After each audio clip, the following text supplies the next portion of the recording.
Hello, Algebra 2, and welcome to 11.5, where we're going to start to look at analyzing data, and we're going to focus today on the measures of central tendency.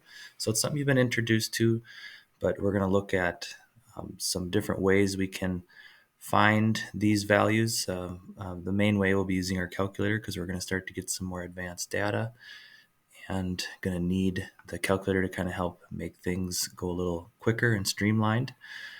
So our measures of central tendency are the mean, median, and mode. And the mean is your average of your data set. The median is the middle value when your data set is ordered. If you have an even amount of numbers, then the median would be the middle of the middle two numbers. So you could take the average of those two middle numbers. And then the mode is the value that occurs most. And then bimodal is when there is more than one mode. If all the numbers occur only once, then you would say that there is no mode. And mode is mostly used when your data is non-numerical. Like if you're taking a survey, then you're going to want to use the mode to represent what people are choosing most in your survey. So in problem 1, we're going to practice finding the mean, median, and mode from a data set, but it's going to also have what's called a frequency table.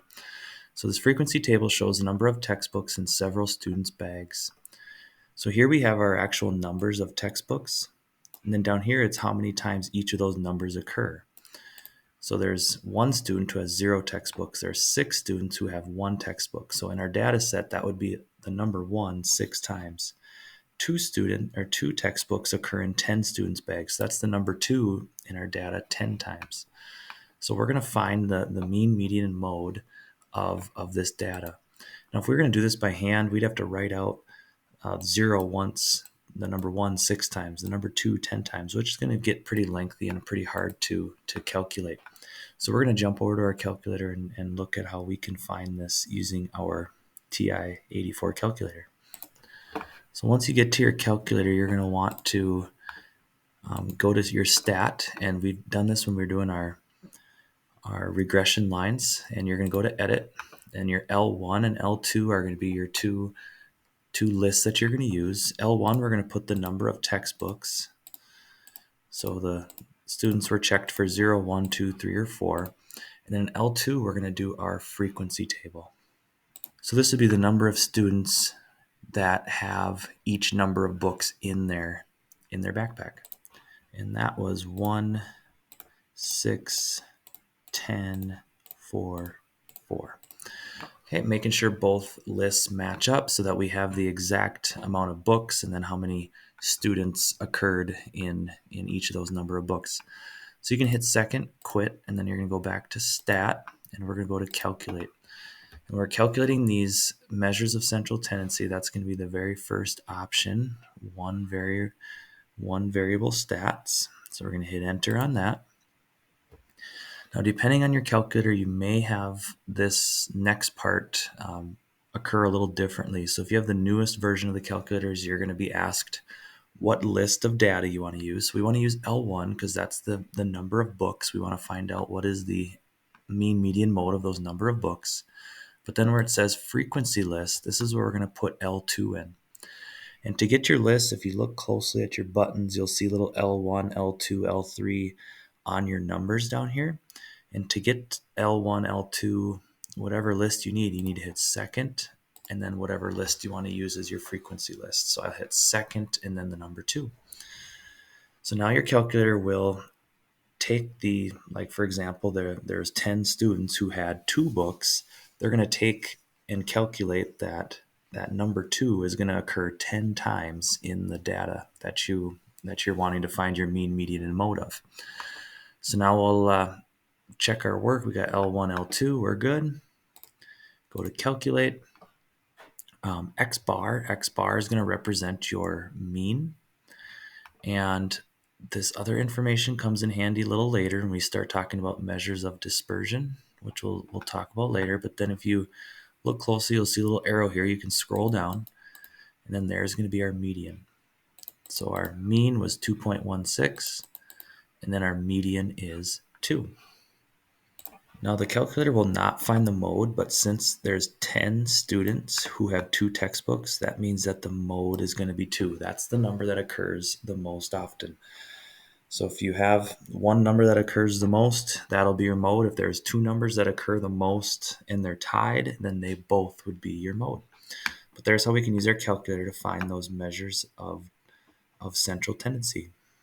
In problem 2, we'll discuss outliers. So which is an outlier for this data set? An outlier is just a number that's much higher, much lower than the rest of your data values. So as you start to just kind of gloss over your data, you got some 20s and 30s and 10s and 20s. And then over here, you got some 30s and some teens. But there's one number, 64, that doesn't quite fit with the rest. It skips the 40s and 50s, goes right to 64. So that's going to be our number that would be the outlier. And an outlier can kind of skew your data. It can make your mean look higher than it really is.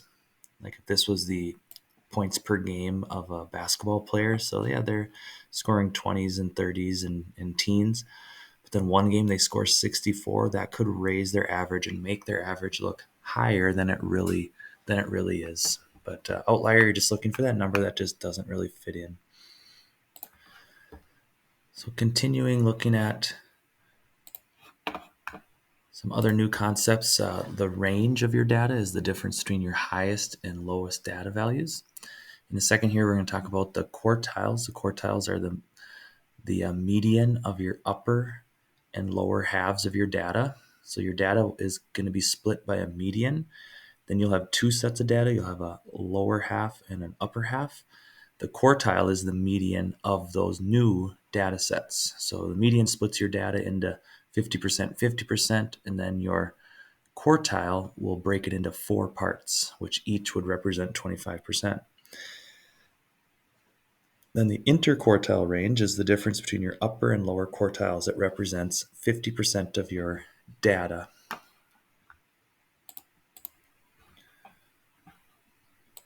So heading to problem 3, we've got some data shown. So the table shows the population density by square mile for counties in 3 of Florida's 8 regions. What are the mean, mode, range, quartiles, and interquartile range for the southwest and southeast population density data?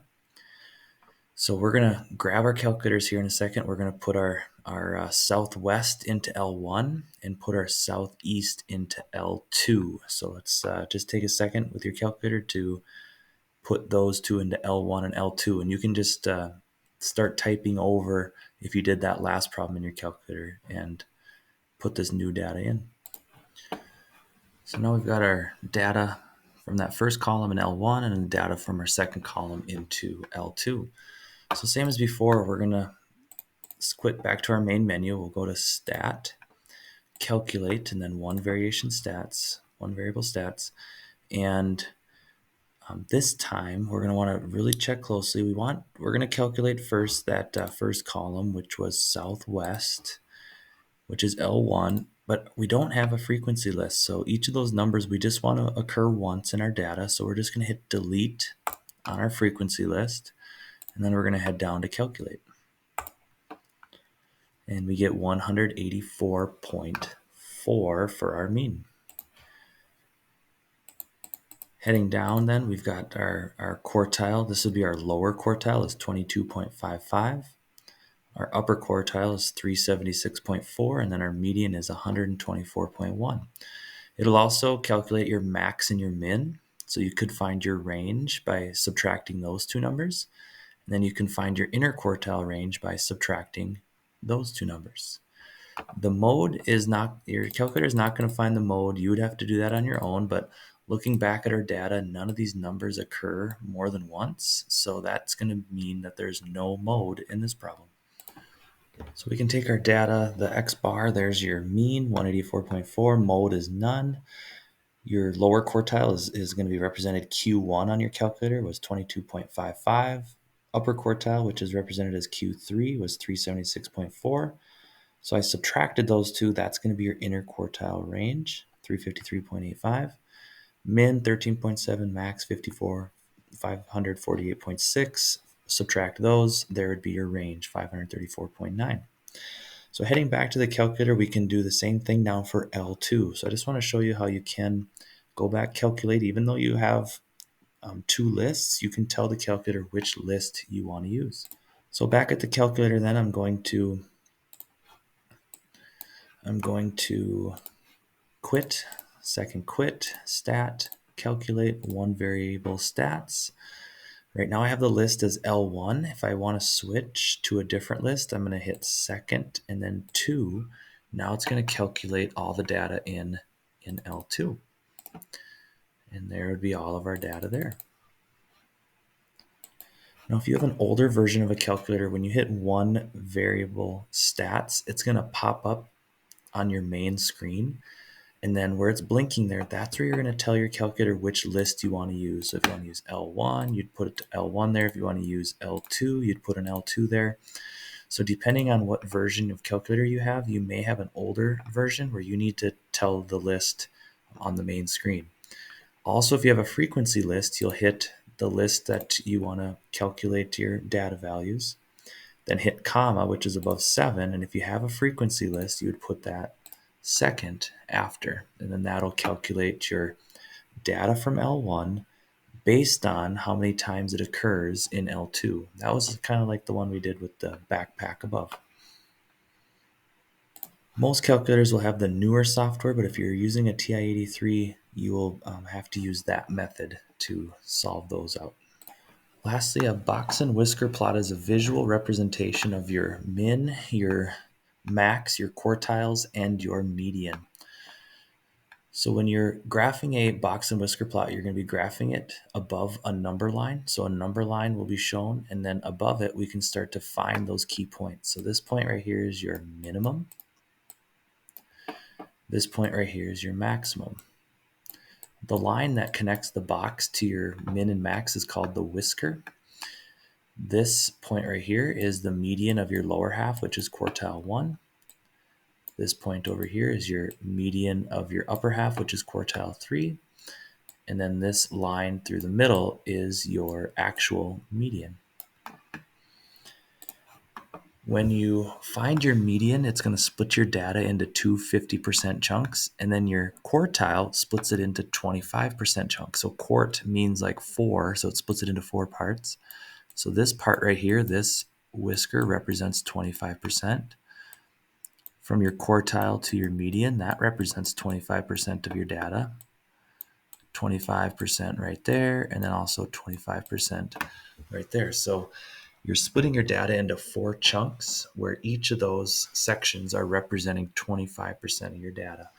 And then you can start to kind of see how spread out things are. So like this whisker is a little bit more spread out than this whisker. So I can kind of see most 50% of my data is within a pretty close chunk right here. So I can see kind of a visualization of all my things laid out.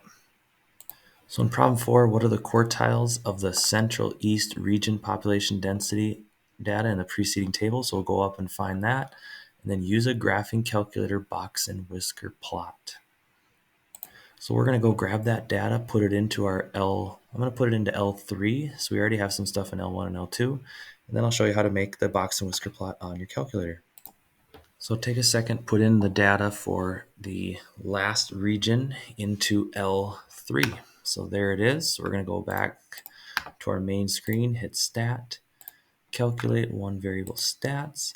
Again, we're going to want to switch this to the third list to calculate, and then we'll hit enter. And then there'd be our data. So there's our min, our max, quartile, median, quartile 3, and max. So the last thing we're going to do is we're going to just be able to construct this box and whisker plot on our calculator. So to do that, you're first going to hit second and then this stat plot right here. So this will take anything that's in your stats and graph it on your graph function on your calculator. And they're going to probably show that these are all off. So we're going to click on this first one. So first thing we're going to do is we're going to click it on. Okay, and then we're going to go down to the next where it says type. And if you go right to this one, it's very small, but that's a box and whisker plot. So you're going to click on that. Then it's going to ask you what list you want to use. So we are going to do that third column in our list. So we'll do L3. And there's no frequency table, so we don't have to worry about frequency. And you can change the color to whatever you want. There it is. All right, and we're all set. Now you're going to hit graph, and you're not going to be able to see anything because our data, we got some pretty big numbers. So to find where that box and whisker plot is, we're going to use this zoom function. And there's a special zoom that we can use anytime we're using our stats in this stat function right here. Go down to number 9 where it says zoom stat. So if you hit zoom stat, it's going to automatically make a window for you that's going to fit your box and whisker plot. And there it is. And then if you want to start seeing what the values of these are, you can just start clicking. Oh, I'm sorry, you got to hit trace here. So you hit trace. And then once you hit trace, you can click through all of your different quartiles, your mins, your maxes, all that sort of thing. So I forgot that you had to hit trace first. So you hit trace, that's going to bring you up to your box and whisker plot, and then you can start seeing all of those different values. On our practice, you'll be able to interact with the box and whisker plot. You'll be able to slide these points to where you need them. So you're going to use your calculator to find where those values are, and then you can slide your points where you need to put your mins, your quartiles, all that sort of thing. So you can use a picture on your calculator, or you could just use the numbers when you calculate those one variable stats. You can then use those numbers to create your box and whisker plot on your practice. And then lastly is percentile. So percentile is equating a data value to a percent rank between 0 and 100. Data is ordered least to greatest. So percentile, with my kids right now, I'm seeing mostly at doctor's appointments. They'll measure the height and weight of a child, and then they'll tell you what percentile they rank with their peers. So all the heights and weights are ordered from least to greatest, and then they can calculate a percent between 0 and 100 of where your child lies. You may see it when you're looking at your transcript with your GPA. They keep track of the lowest and highest GPAs, and then they give a percentile class rank of where you are. So they'd order all your GPAs from lowest to highest, and then calculate it on a scale between 0 and 100%.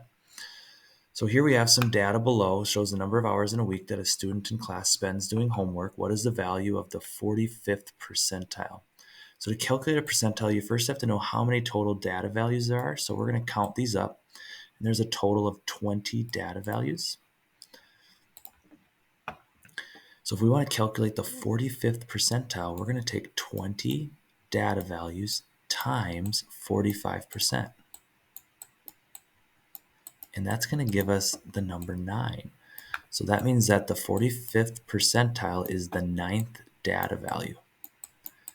So once we've calculated that percentile, we can now start to count up where's that 9th data value. 1, 2, 3, 4, 5, 6, 7, 8, 9.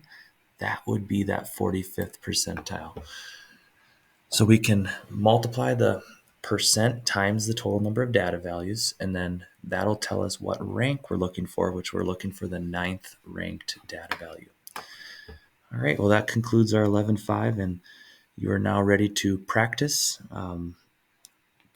It's a good idea to have your calculator out to practice. You can always rewind the video if you need to see those key sequences again, but you can go ahead and work on your practice, and good luck, and we'll see you next time.